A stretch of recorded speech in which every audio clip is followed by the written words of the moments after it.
repetição de ciclos, e a gente vai falar sobre isso hoje, né. Por que que nós repetimos? Por que que às vezes a pessoa diz assim: "Ah, eu o fulano parece não sei quem", mas nossa, ele nem conheceu, mas ele vem repetindo aquele comportamento de algum familiar. Hoje a gente vai explicar, a Débora é terapeuta, sistêmica, e ela tem, autoridade no assunto, ela é autoridade no assunto para falar sobre esse tema, eu conheço também, né, mas a Débora é autoridade no assunto para falar sobre a sistêmica, né, por que que as pessoas repetem tanto os ciclos, né, e a importância de quebrar esses ciclos. Débora, fique à Boa vontade. noite, sejam bem-vindos. É sempre uma alegria muito grande estar aqui com vocês. Vocês sabem que esse projeto, ele nasceu no intuito de trazer a psicoeducação, a conscientização sobre o cuidado que nós devemos ter sobre a nossa saúde mental, física, espiritual. E aqui nós temos profissionais de todas as especialidades, né?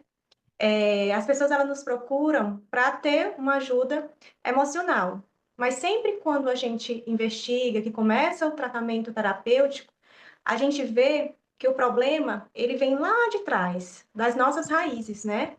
É aquela coisa. Vocês que estão aqui, vocês já tiveram a sensação de que por mais que tente mudar algo na sua vida, sempre acaba voltando para o mesmo lugar, né? Como se a gente estivesse preso em um ciclo invisível. Muitas pessoas, elas vivem essa realidade sem entender o porquê. Problemas financeiros recorrentes, dificuldades nos relacionamentos, dificuldade em relacionamentos sociais, né, no trabalho, na escola, com a irmandade também, as doenças que se repetem na família, como câncer, alcoolismo, depressão e por aí vai. E aqueles padrões também de fracasso ou sofrimentos que passam de geração em geração. Se a gente olhar para as nossas vidas com atenção, a gente vai perceber que alguns desafios, eles não surgem de agora. Eles têm uma história, eles têm um passado, e que muitas vezes nem é nosso. E você deve se perguntar, mas que culpa tem eu de carregar esse peso, né? Se nem foi eu que causei a dor. Durante a palestra, a gente vai explicar para vocês o porquê que isso acontece, né? E às vezes, sem perceber, a gente acaba mesmo carregando uma dor, sentindo uma dor que não é nossa. Ela vem da nossa ancestralidade. Esses ciclos, eles nos aprisionam. Como que eles nos aprisionam? Muitos padrões de comportamento que são herdados, né, das nossas ancestralidades, abrindo parênteses, que quando eu falar em ancestrais, eu vou estar me referindo também aos pais, aos avós, bisavós, tataravós, tetravós, e por aí vai, né? Porque existem histórias atrás de nós. E, assim, no início, né, de tudo isso, pode parecer uma coincidência quando esses padrões se repetem. Mas conforme as situações vão se repetindo, nós sentimos que há algo além da nossa vontade, né, que está acontecendo. E se você já percebe que esses problemas, né, como eu já falei, o câncer, o alcoolismo, a depressão, dificuldades financeiras ou de relacionamentos, quaisquer que sejam, né, ficam sempre se repetindo na sua família, vocês têm que prestar atenção que isso pode não ser apenas uma azar ou coincidência. Então, hoje, né, nós vamos falar como esses ciclos são formados, principalmente como podemos quebrá-los. É o mais importante, é o que todo mundo quer saber, né? Tirar de si aquela dor, aquele bloqueio que não foi causado por você e que acaba travando a sua vida por conta disso. Só que hoje a gente vai entender isso a partir de três perspectivas: a ciência, que engloba a epigenética e o campo morfogenético. Já já eu explico para vocês o que é. O aprendizado inconsciente, né? E a nossa própria responsabilidade de escolha. Bom, a epigenética, né? Que são memórias herdadas biologicamente. E a história da epigenética, né? Ela nos mostra que a herança não é apenas genética, né? Nós não herdamos apenas traços físicos dos nossos ancestrais, mas também tendências emocionais, comportamentais, né? E, inclusive, gente, eu sempre gosto de trazer pesquisas, né, que comprovam sobre a veracidade do assunto que eu estou trazendo. Tem uma pesquisa que ela indica que eventos traumáticos vividos por nossos antepassados, eles podem deixar marcas no nosso DNA. Vocês sabiam disso? Bom, isso significa que a pessoa pode sentir medo, ansiedade, dificuldades emocionais, né, por alguma coisa que nunca viveu, mas que foi experienciado por alguém de sua linhagem. E o grande exemplo que nós podemos citar está aí, né, nos artigos científicos, que são os sobreviventes do Holocausto, né?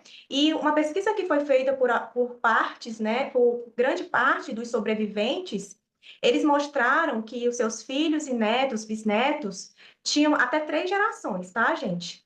E, assim, eles tinham níveis mais elevados de cortisol. Vocês lembram sobre o cortisol das palestras anteriores que nós trouxemos aqui?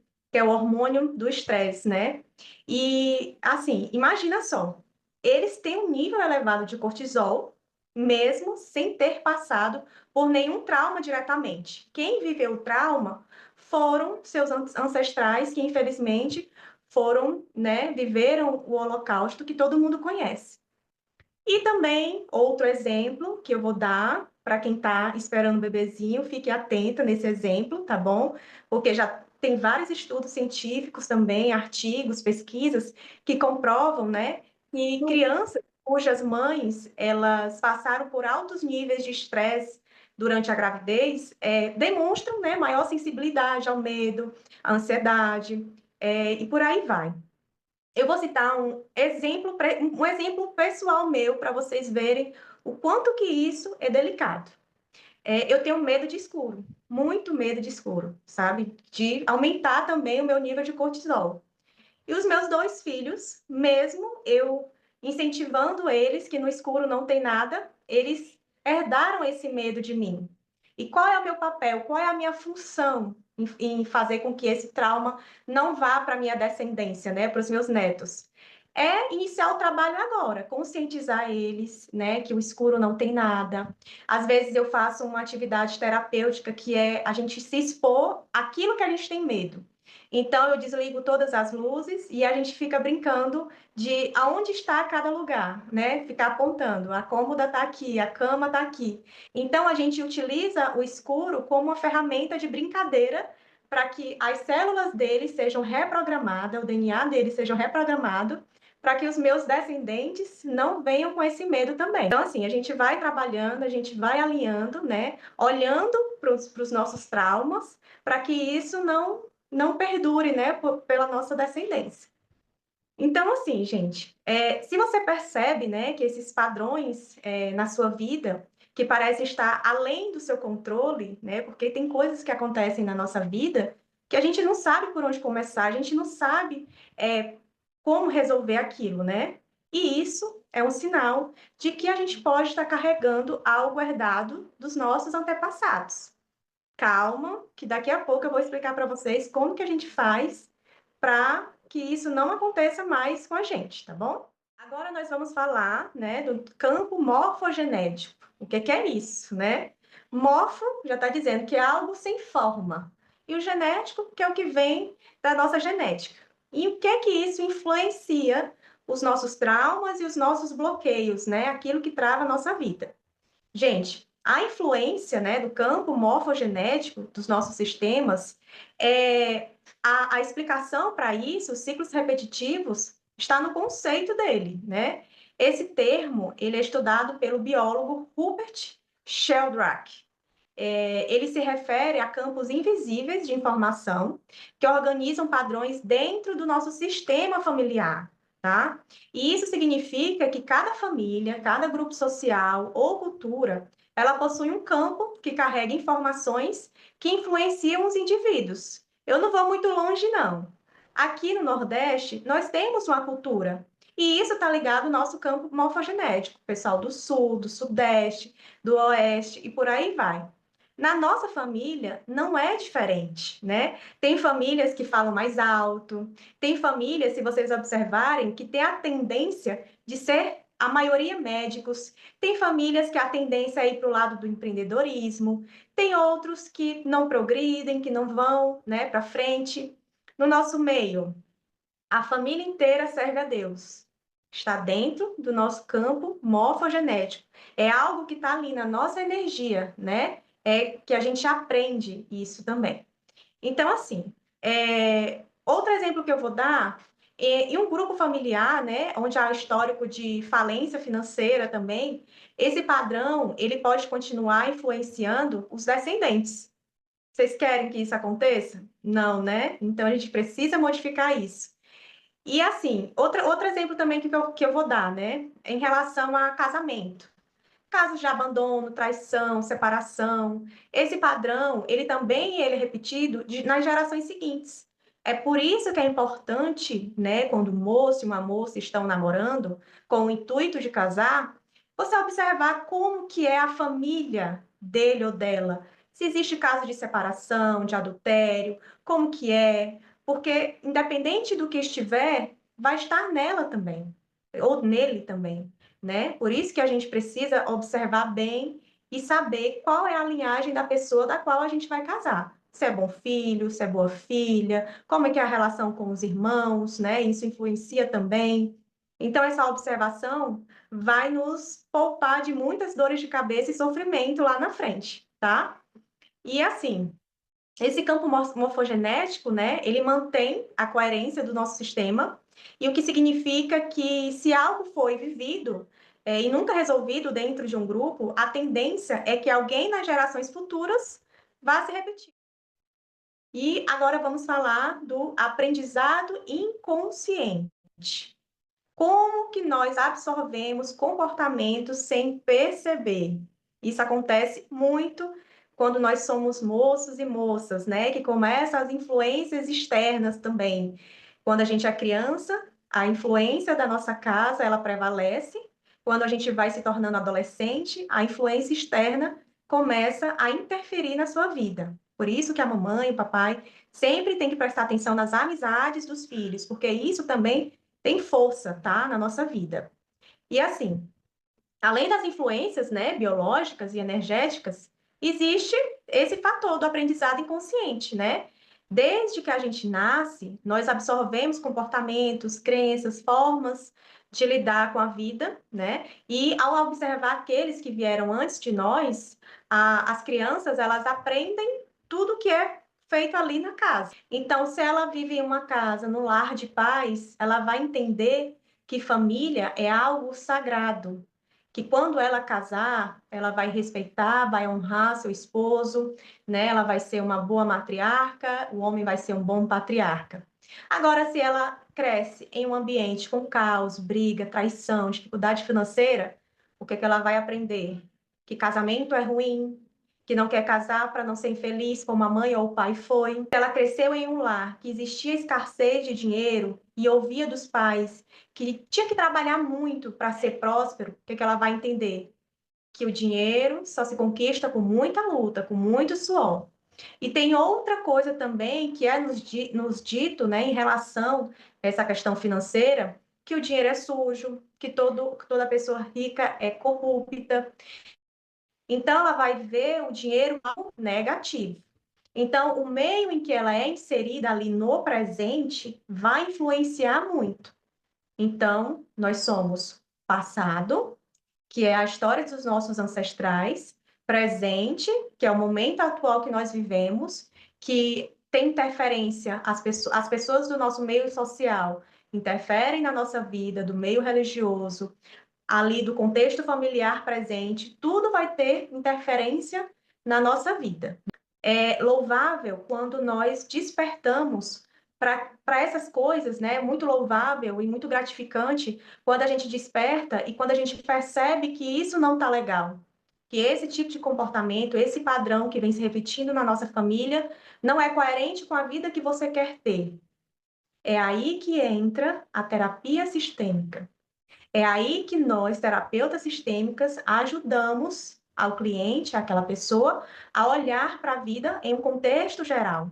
Nós não olhamos somente para a pessoa, a gente olha para a história dela, para quem veio por trás, como está a vida atual. E aí nós começamos o que eu gosto de chamar de montar as peças do quebra-cabeça.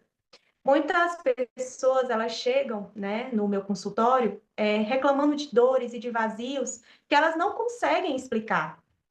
E aí a gente começa uma investigação, né, do seu momento atual e eu dou uma tarefinha para ela.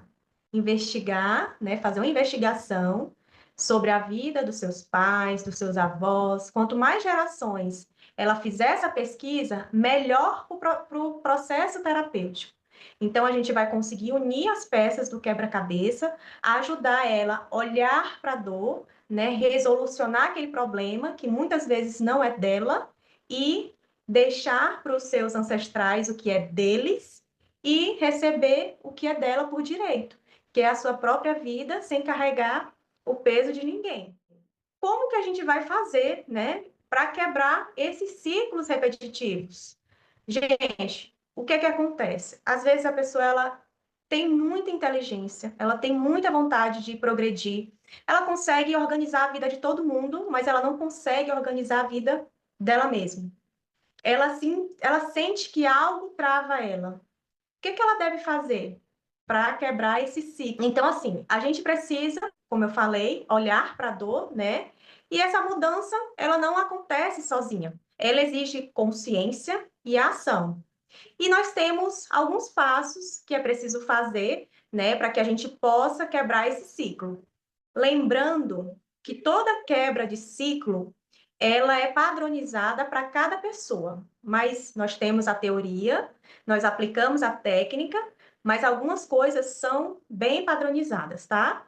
Eu vou falar assim de um contexto geral para vocês terem mais ou menos a base de como que a gente faz, tá? Primeira coisa, a gente identifica o padrão, tá? Eu vou dar um exemplo para vocês, que é o que acontece muito, né? As mulheres, elas não conseguem manter um relacionamento fixo com ninguém. Elas estão sempre à procura do príncipe encantado, né? Acontece muito, muito mesmo. Então, a gente identificou o padrão, né?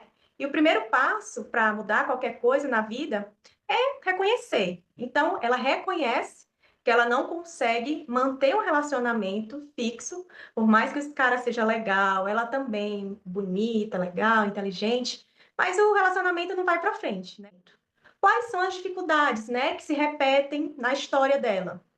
Aí vem a tarefinha de casa, né? Para saber se já aconteceu com a mãe, com a avó, com a bisavó, como que era o relacionamento dos pais dela, como que era o relacionamento dos avós. Então, assim, o máximo de informação que ela trouxer, melhor para esse procedimento, né? Para esse montar de quebra-cabeça. Então, depois de identificado o padrão, aí a gente entra com o segundo passo, que é ressignificar as memórias de crenças limitantes.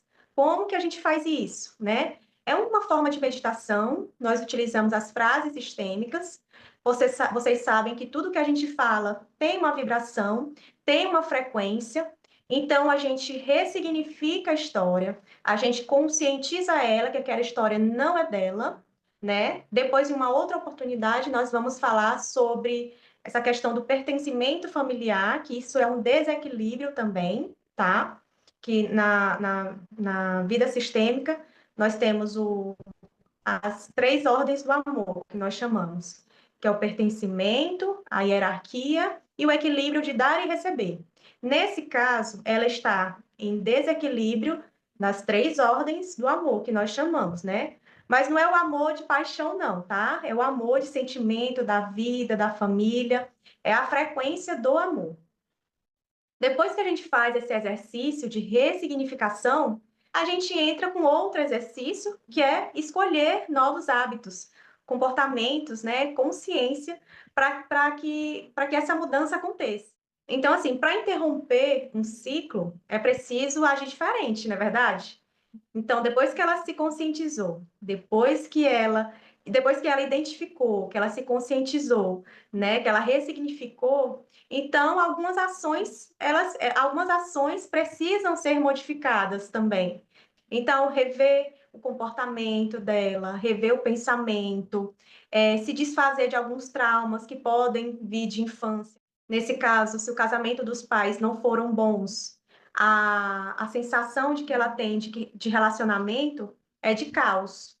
Por isso que todo relacionamento da menina é um caos, porque para ela é um comportamento normal, é a referência que ela tem.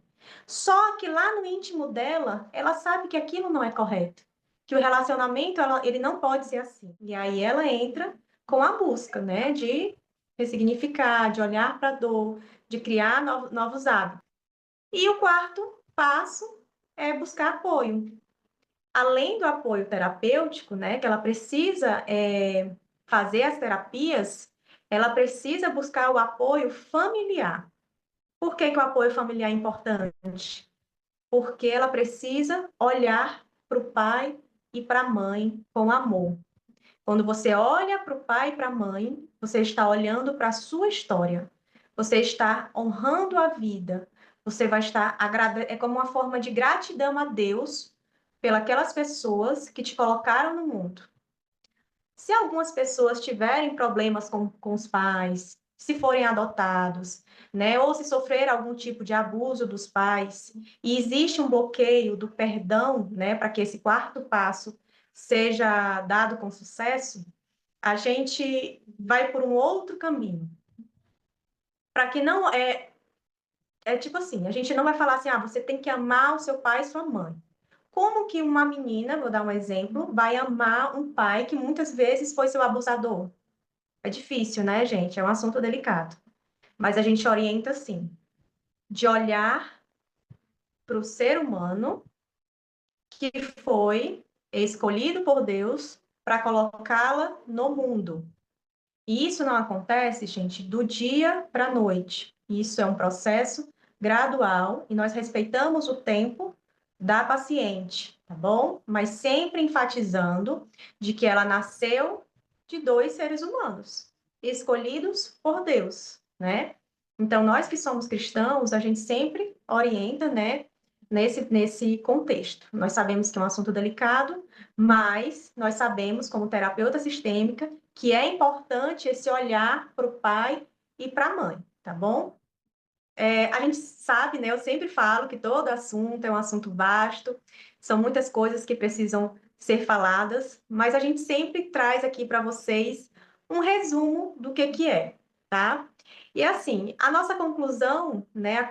O que eu posso falar para vocês é que você tem o poder de mudar a sua história. Esses ciclos repetitivos, eles não são um destino, eles não são uma maldição na vida de vocês, mas sim padrões que podem ser interrompidos. Basta vocês quererem. Você não precisa, né, carregar uma dor que não te pertence. Então, assim, poder olhar para a nossa história com os novos olhos é escolher um caminho diferente, né? Não é verdade? Então, assim, a grande pergunta que fica para vocês agora o que você pode começar a mudar hoje, né, para quebrar um ciclo da sua vida. E assim, a mudança, ela começa no momento em que você decide agir. Essa é uma frasezinha clichê que eu gosto muito de usar, que você só muda a sua vida realmente quando você começa a agir. Uma frase que nós utilizamos muito nas terapias sistêmicas são as frases de cura que nós chamamos, quando nós estamos eu utilizo os bonecos, né, para fazer as terapias, para representar o sistema familiar. Então nós utilizamos a seguinte fala: querido papai, querida mamãe, eu honro vocês pela vida, mas agora a partir de hoje eu sigo o meu caminho, eu fico com o que é meu e devolvo para vocês o que é seu. Essa frase, ela tem um peso muito grande, porque naquele momento vocês estão reconhecendo a importância dos pais de vocês, mas vocês também estão cortando o cordão umbilical, que muitas vezes ele fica invisível na nossa vida. Ele é cortado materialmente, né, fisicamente na maternidade, quando você nasce, só que em alguns casos ele fica ligado em você energeticamente. E nesse momento da terapia é a hora que nós cortamos o cordão umbilical energético da pessoa, e aí sim, ela está livre para seguir a sua vida e fazer a sua história, abrindo aí um novo caminho para a sua descendência, sem traumas, sem vícios, né? E plenos. E é isso.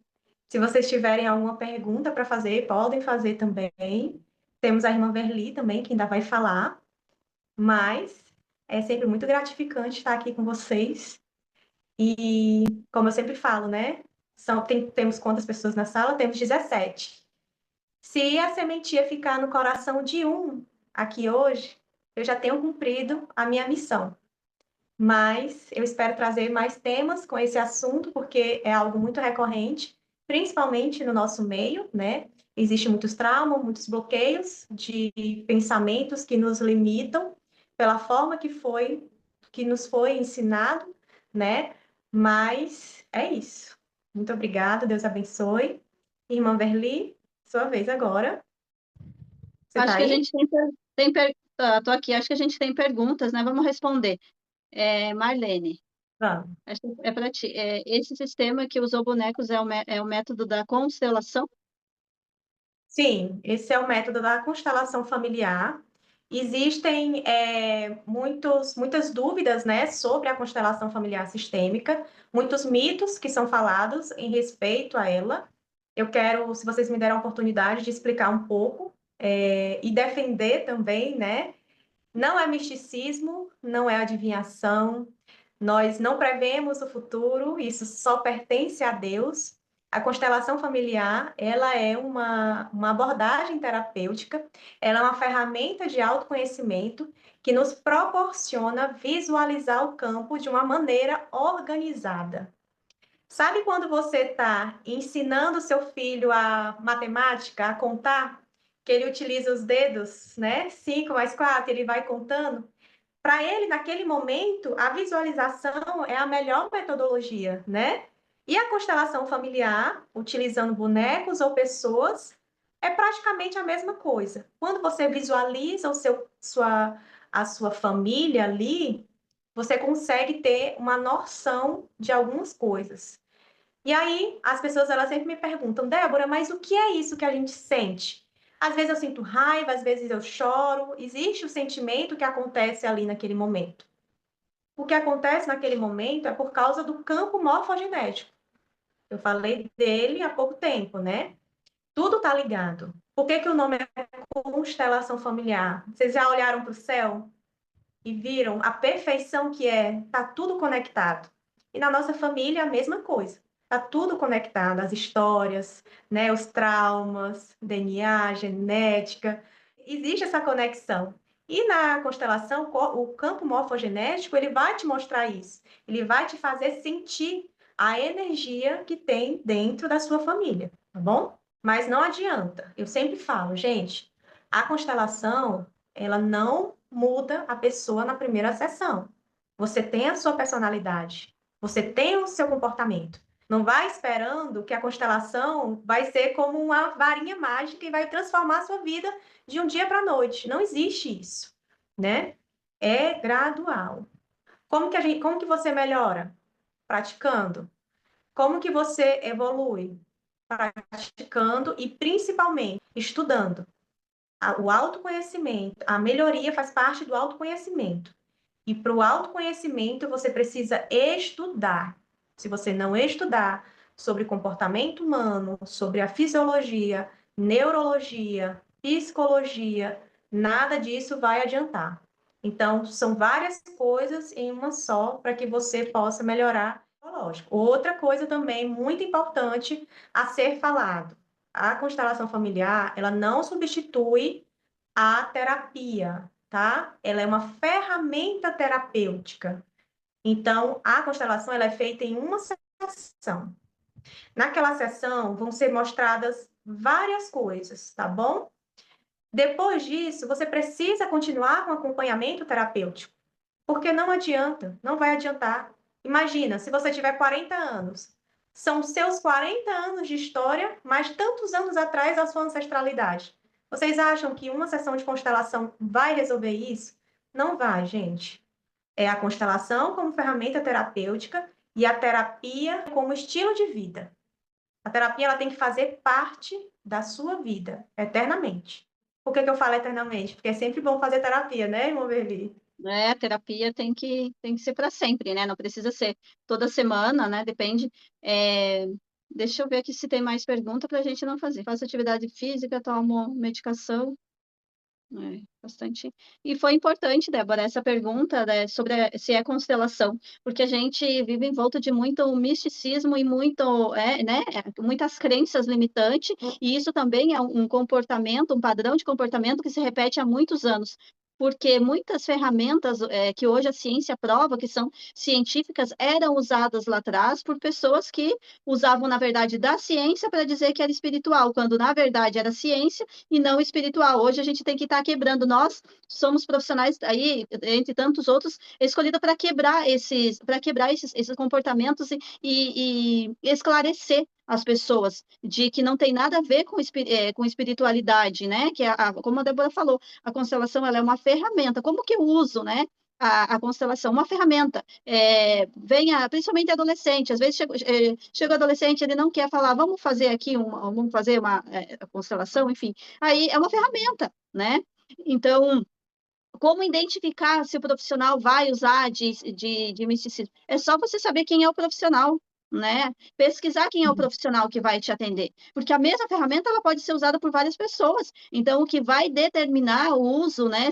O que vai envolver dentro de uma constelação é o profissional que vai te atender. Se for um profissional cristão, com certeza não vai usar nada de misticismo. Agora, se for um profissional de outras religiões, ele pode usar dos recursos ali também. Porque nós, profissionais cristãos, quando a gente vai para um atendimento, a gente apresenta diante de Deus a pessoa que a gente vai atender, né, Débora? A gente coloca diante de Deus, diante do Senhor, porque não é por causa de um trabalho, de uma ferramenta que a gente vai comprometer a nossa salvação. Então, isso é importante. Outra coisa, fez constelação.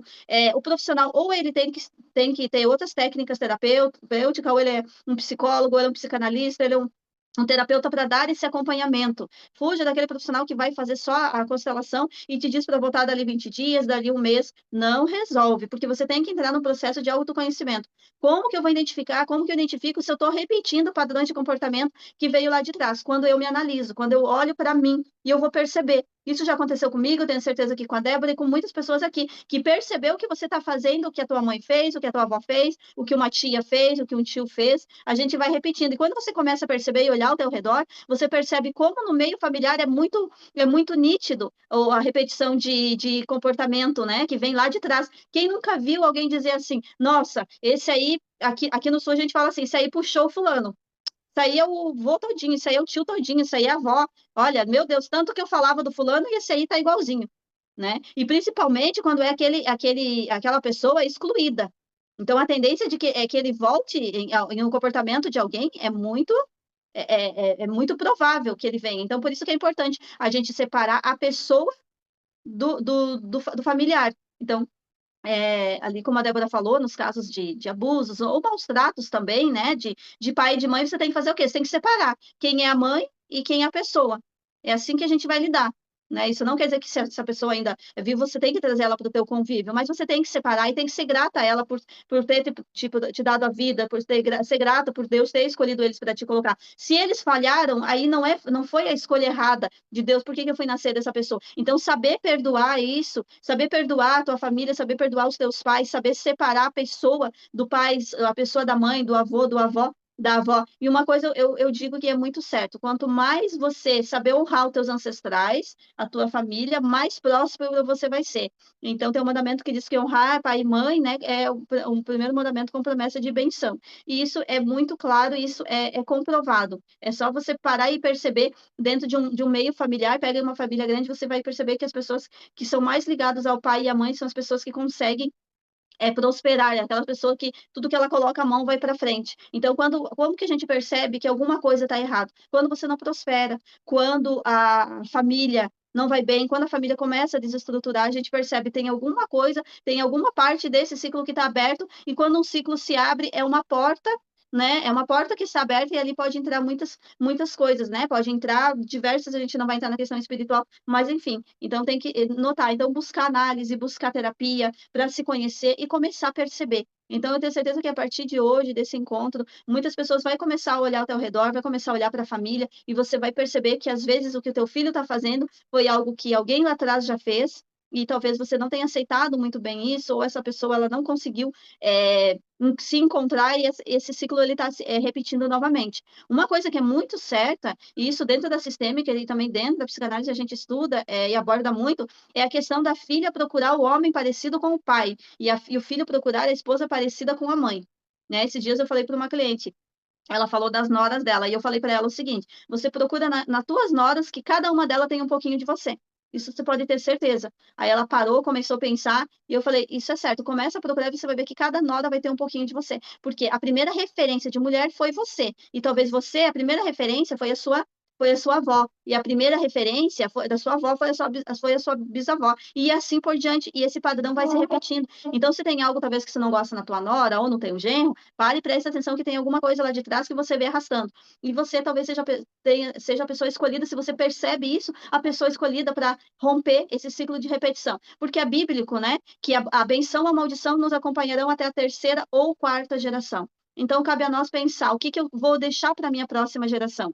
Né? O que eu estou deixando? Fazer uma análise, né? Do que você tem, o que eu estou passando para a minha geração. Não é só o que eu falo, é o que eu faço também. Os exemplos, eles são muito mais os filhos, né? A nossa descendência grava muito mais os nossos exemplos do que as nossas palavras, os nossos conselhos, né? Principalmente quando se vem do pai. O filho observa muito as atitudes do pai. E a filha, o conselho da mãe, e da mãe, o conselho. Então, a mãe tem o poder da palavra, o pai tem o poder do fazer. Então, prestar atenção nisso, porque às vezes você está fazendo alguma coisa. Vamos falar de uma coisa que é muito comum. Pessoas que apanhou na infância. Por que apanhou? Porque talvez o pai já apanhou, porque o vô já apanhou. E aí ele bateu no filho. Aí a gente está vivendo isso, e eu faço muita, muita pesquisa, e eu tenho visto que a gente está numa geração que não bate mais, graças a Deus, poucos ainda, né? Apesar de ter muita violência ainda contra a criança, mas a gente vê que as pessoas já estão mudando essa ideia que não é batendo que se educa.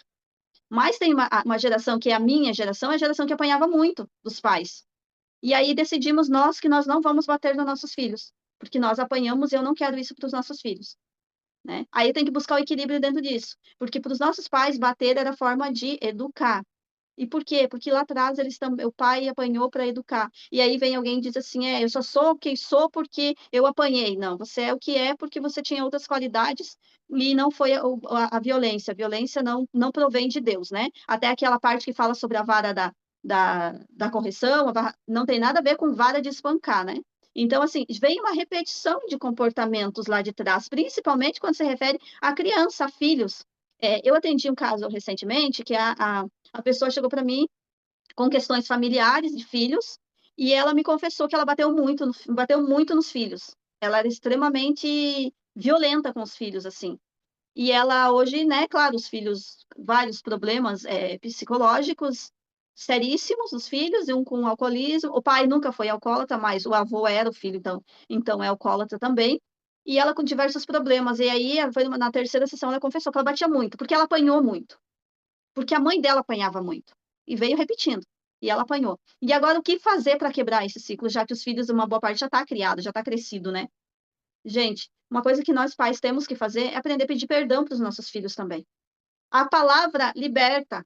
A palavra não é só na igreja que a palavra liberta. A palavra ela tem um poder sobre todas as coisas. Então, a palavra ela liberta. Então, o diálogo, a conversa, conversar com os filhos, pedir perdão para o filho. Quando você reconhece que você errou e os pontos que você errou, você vai mostrar para o teu filho humildade, em chegar para ele e dizer: filho, eu errei nisso, errei naquilo, era o conhecimento que eu tinha na época, eu não sabia que dava para fazer diferente, eu aprendi assim, porque alguém lá atrás já aprendeu assim e passou para frente, mas eu quero pedir perdão e eu quero mudar, vamos mudar, porque senão isso vai se repetir. Nesse caso, já é 3 filhos, um já se casou, já colocou a família de uma outra pessoa, envolveu a família de uma outra pessoa, isso vai se arrastando, porque já está envolvendo outras famílias. Então, primeiro você se cura, depois você cura a tua casa também. Você quebra, né, esse padrão de maldição que muitas das vezes vem passando de geração para geração. Né? E nós que somos cristãos, a gente tem autoridade de Deus para dizer: Senhor, eu quero que a minha geração, que a minha descendência não herde os meus erros, né? Não, que a minha descendência não erre as maldições. Então, por isso, Senhor, coloca diante de mim tudo aquilo que eu errei, para que eu possa corrigir e dar um exemplo diferente para quem está aí. Então é importante, né, e nós que somos cristãos, a gente tem, essa grande dádiva e a misericórdia de Deus, porque nós podemos pedir para o Senhor, né, e a gente, entende que, como a Bíblia diz que a benção ou a maldição acompanha as nossas gerações, a gente entende que como que se sabe como que vai passando? É memória inconsciente, a gente vem trazendo isso inconsciente e vai repetindo. Uma história que eu ouvi, eu achei muito interessante, a filha se casou, a filha se casou e ela ia assar peixe, e ela assava um peixe, ela pegava o peixe e ela cortava em 3 pedaços, o peixe grande. Aí o esposo chegou e disse para ela: "Por que que você corta o peixe e não assa ele inteiro?" Aí ela respondeu: "Porque a minha mãe corta o peixe." "Mas por que que a tua mãe corta o peixe?" "Não sei, vou perguntar para ela." Perguntou para a mãe: "Mãe, por que que você corta o peixe?" Ela falou assim: "Ah, eu não sei, a minha mãe já cortava o peixe. Vou perguntar para ela." Quando ela perguntou para a mãe, né, no caso para a avó, por que que ela cortava o peixe, ela falou assim: "Eu cortava o peixe porque o meu forno era muito pequeno e não cabia o peixe inteiro." Então vocês percebem que a gente vai repetindo, comportamentos, padrão de comportamento que a gente nem sabe por que está repetindo, que a gente não questiona por que está repetindo. Então isso é um exemplo raro, né, é um exemplo, simples do que acontece, mas tem coisas muito mais graves, como por exemplo, o alcoolismo, né, o alcoolismo é algo que vem lá de trás, das primícias, a primeira droga que começou a viciar todo mundo foi o álcool, né. Depois a gente tem outras aí, mas o álcool foi o primeiro, e até hoje vai passando de geração para geração. Eu fiz uma palestra na segunda-feira para um grupo de pessoal Alcoólicos Anônimos. E alguma pessoa disse assim: "Ah, mas eu tomo só um pouquinho, eu tomo só um gole." O problema não é você tomar um golinho e se controlar, o problema é quem está vendo o que você está fazendo. Porque vamos pensar, eu tomo um gole, só um exemplo, gente, eu tomo um gole de, sei lá, uma latinha, sei lá, vamos pensar assim, mas sempre vai ter alguém me observando e eu tenho uma descendência pela frente. Será que a minha descendência tem o mesmo equilíbrio emocional minha para tomar só uma? Será que ela também vai tomar só um? "Ah, eu tomo dentro de casa", enfim. Sempre vai ter alguém te observando e você vai passar isso para outra geração. Por isso que é importante a gente pensar nas nossas atitudes e nos analisar, né. Como a Débora falou, todos os assuntos que a gente traz aqui, a gente teria muita coisa para falar, né, mas depois quem não conseguir ver, gente, vai estar lá no YouTube, né, nossa live, nosso encontro, passa para quem vocês quiserem. Então vamos, desmistificar a ideia de que isso não é de Deus, isso não é principalmente dentro da constelação, como surgiu a pergunta, né, a gente fala muito na sistêmica, mas como surgiu a pergunta, e isso, gente, um outro exemplo bíblico, né, sobre que não exatamente, mas para vocês entenderem como é importante honrar as nossas descendências, que o Senhor Jesus nasceu quantos anos depois de Davi? E quando ele veio, o cego não falou? Que ele era filho de Davi? Como que aquele cego na atualidade, eu não lembro agora quantos anos depois que Jesus nasceu, depois de Davi, como que ele sabia que o Senhor veio da descendência de Davi? Porque, precisava honrar a descendência, precisava honrar de onde ele vinha. O Senhor não precisava, ele veio do céu, mas ele fez tudo, pra nos dar exemplo. Ele nasceu de uma mulher, ele teve um pai que foi José, ele não precisava de um pai porque ele tinha Deus, mas para deixar exemplo de que precisava de um pai, uma mãe, um pai, ele escolheu José para ser pai dele, né. E aí ele era, pelo cego ele foi, né, ele vinha da descendência de Davi, então sabiam até que descendência ele vinha, porque lá atrás alguém falou dele. Então isso mostra para nós que nós precisamos honrar as nossas descendências. Então quanto mais você souber da tua descendência, mais fácil fica de você conduzir a vida. Isso para mim é uma coisa que eu gosto muito de falar, porque eu tenho experiência disso. Experiência de de estar sempre na minha família, nos meus tios, saber quem foi os irmãos. Então, isso é muito gratificante, porque quem sabe da onde vem não teme para onde vai.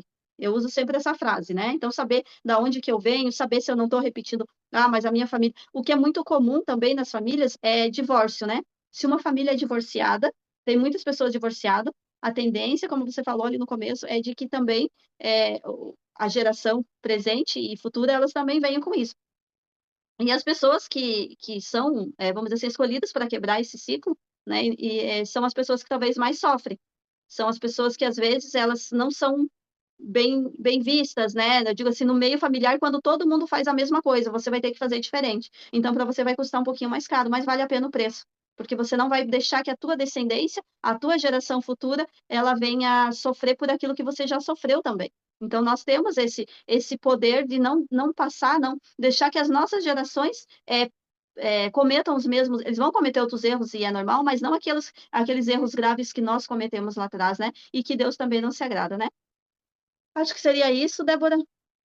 Se alguém, vamos ver. Familiar. Inclusive, eu peguei até aqui 2 bonequinhos para mostrar para vocês. São essas ferramentas. A gente utiliza ela para a gente estar simbolizando pessoas da nossa família, situações, para que a gente possa ter uma visão maior e melhor dos nossos bloqueios, né? Então, assim, eu vou dar um pequeno exemplo para vocês, tá? Se você é uma pessoa que faz parte de uma família e que você não se sente pertencente à família, tem alguma coisa que te incomoda, você não sente filho da sua mãe, nem do seu pai, você não consegue ter uma conexão com seus irmãos, a gente faz uma atividade dentro da constelação familiar, né? A gente pega vários bonequinhos como esse, um representando o pai, a mãe, os irmãos, e ali a gente faz um exercício para estar te unindo a eles, tá bom? E depois que a gente faz essa união, né, o campo morfogenético ele se abre, ele se expande. Então, aquilo que está em você, que é pesado, negativo, se transforma mais leve e as pessoas do seu sistema familiar, eles vão sentir isso. A gente costuma dizer que quando um membro da família faz a constelação familiar, que esse campo se abre, a gente vai entrar no paraíso, né? Porque automaticamente as pessoas elas sentem essa transformação na nossa vida, né? E quando a gente realmente se dedica ao autoconhecimento, vai despertando curiosidade nos membros da família. Aí outra pessoa faz a constelação e você une as histórias com aquela pessoa, com aquele membro que fez a constelação. E aí é mais uma pessoa que vai te ajudar na investigação da história da sua ancestralidade. O que um lembra, o outro não lembra, e aí vocês vão juntando as histórias e vai desfazendo o que a gente chama de emaranhado, né? Sabe um emaranhado de lã? Que você precisa desfazer ele para que a lã se torne utilizável? A mesma coisa os emaranhados familiares. Existe um emaranhado, aí você, como buscador, né, você vai lá, desemaranha para que o problema seja visto, seja solucionado. E aí, quando tem outro membro que faz a constelação, que utiliza como ferramenta de autoconhecimento, imagina, duas forças, três forças se unindo em prol aí para desemaranhar um problema familiar. Imagina o privilégio que essa descendência vai ter em tendo essas pessoas em retirar o desbloqueio daquela família, em retirar os vícios, as doenças que vêm se perdurando de geração em geração. Gente, eu digo isso por experiência própria. Graças a Deus, a minha família, alguns são cristãos, são nossos irmãos na fé, e quando eu fiz a minha constelação pela primeira vez, eu fui conversando com os meus irmãos, com os meus primos, tios, tias, e aí eles foram fazendo, né, as constelações deles, com os profissionais, né, que eu sugeri. E hoje a gente senta, quando a gente conversa, a gente relata as nossas constelações, a gente divide experiências da nossa infância, a gente fala dos bloqueios que existem na nossa família, e aí a gente vai se ajudando, a gente vai pegando um na mão do outro, né? Isso vai ajudando o nosso sistema familiar, isso vai ajudando o nosso momento de vida, porque o que um aprende repassa para o outro. O autoconhecimento, você precisa estudar. Estuda sobre a mente, estuda sobre teu corpo, estuda sobre tua parte espiritual. Vai ter teorias que você vai se identificar mais, vai ter teorias que você não vai gostar tanto, e tudo bem, né? Tem muitas coisas, são muitas ferramentas, são muitos tipos de terapias, né? E você vai se identificar com aquilo que está dentro dos teus pensamentos, dentro daquilo que você defende. Mas eu só posso te falar uma coisa: de todas as teorias, de todas as ferramentas que você estudar, tem uma que você nunca pode deixar de estudar, que é o que está dentro das escrituras sagradas. Ali tem tudo que a gente precisa fazer, tudo. Principalmente em Provérbios, Deuteronômios, que são livros que eu gosto muito de ler. Ali é um mapa. Ali está a palavra de Deus. Está tudo escrito, o que é certo e o que é errado. Então, tudo tem Deus. Na física quântica, na fisiologia você vê a perfeição, na neurologia você vê a perfeição, na química, na física, tudo. E dentro das escrituras é a boca de Deus. Então não tem como você fugir do que está escrito ali, tá bom? É isso. Se deixar, Vai longe, eu né? A gente tem muito assunto, mas é só complementando aí, é realmente, né, Débora, tudo está dentro das escrituras. Então, quem lê as escrituras, quem busca entender a palavra, ela nunca vai ser enganada, né? Não precisa temer, eu fui em um profissional assim e não era o que eu, né? Não era o que eu pensava, porque está tudo dentro das escrituras. A quântica, na verdade, o que a ciência tem provado é o que já estava dentro das escrituras, né? Tudo começou ali, né? Tudo começou ali. Então, a quântica, a neurociência, outras técnicas aí, elas só estão provando, a ciência só está querendo provar o que Deus já tinha falado para nós, e muitos precisou disso porque precisa de comprovação científica, né? Se a gente lesse um pouco mais as escrituras, talvez não entraria tantas dúvidas em nós, né? Mas é isso. Eu acho que é isso, né? Não sei se tem mais alguma colocação. Deus abençoe a todos, né? Vai ficar gravado no YouTube depois. Qualquer dúvida, nos chame. O nosso grupo oficial é o Saúde Plena, esse é o nosso grupo oficial, né? Onde está eu, a Débora, a irmã Elizabeth e a Eliude, né? O projeto Saúde Plena foi ali onde começou. Na verdade, começou com um grupo de poucos profissionais, né? A gente ia fazer um grupo de estudo de casa, enfim, e Deus tomou os caminhos hoje. Então, o nosso grupo oficial é Saúde Plena. Então, quem quiser passar o link do grupo, depois a gente coloca lá. Deus abençoe a todos. Deus abençoe, irmã Deise. Deus abençoe mais uma vez, você é impecável. Dá um oi, irmã Deise. A irmã Deise sempre fica quietinha aí, caladinha, mas ela nos ajuda aqui, no bate-papo, olhando sempre atenta nos microfones também. Irmã Deise, você quer falar alguma coisa? Não, irmã, tá tudo certo. Deus abençoe, viu, por tudo, vocês. Deus abençoe a todos que estiveram com a gente até agora. Todas as quarta-feiras, 8 horas da noite, estamos aqui. O que a gente puder fazer por vocês, vamos fazer. Segue a gente no Instagram, tá bom? Qualquer dúvida, pode entrar em contato com a gente. Quem quiser saber um pouco mais sobre a constelação familiar, pode entrar em contato comigo também.